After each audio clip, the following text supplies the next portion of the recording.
ஒருத்தவங்களுக்கு பிரேக்கப் ஆயிடுது சார். டக்குன்னு பார்த்தீங்கன்னா, இன்னொருத்தவங்க பேட்சப் ஆயிடுறாங்க. அதுக்கு என்ன காரணம் நினைக்கிறீங்க? அந்த மாதிரி பண்றது ஃபர்ஸ்ட் ஹெல்தியா? இல்ல இதை இந்த மாதிரி டெர்மினாலஜிஸ்குள்ள நம்ம வந்துட்டோம். பிரேக்கப்பு, ஹூக்கப்பு, பேட்சப்னு நம்ம பழைய விவேக் ஜோக்ஸ்லாம் வர மாதிரி இப்படி போயிட்டோம். பட் பொதுவாகவே இங்க இருக்கிற கருத்து என்னன்னா, ஒரு ரிலேஷன்ஷிப்ல இருந்துட்டாங்க, அதுல இருந்து வெளியே வந்துட்டு இன்னொரு சக்சஸ்ஃபுல் ரிலேஷன்ஷிப்புக்குள்ள யாரும் போயிடவே கூடாது.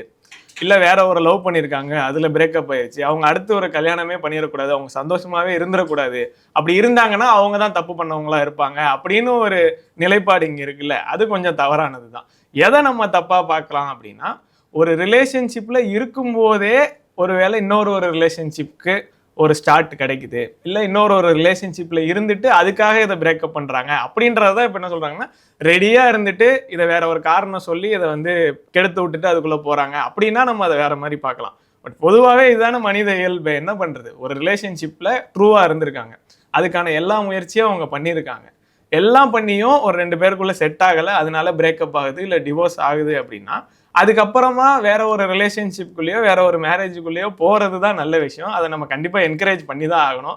அதை வந்து நம்ம இந்த மாதிரி டக்குன்னு பேட்சப் ஆயிட்டாங்க, இல்லை டக்குன்னு வேற ஒரு ஆளை ரெடி பண்ணிட்டாங்க அப்படின்ற டேர்மில் சொல்லி அதையும் நாம் வந்து கெடுத்துடக்கூடாது. ஏன்னா இங்கே நிறையா போராட்டங்களுக்கு அப்புறமும் நிறைய புரட்சிகளுக்கு அப்புறம் தான், இதுக்கு முன்னாடிலாம் பார்த்தா இந்த உடன்கட்டை ஏறுறது தான் வந்து நாம் இந்த மாதிரி இருந்தது.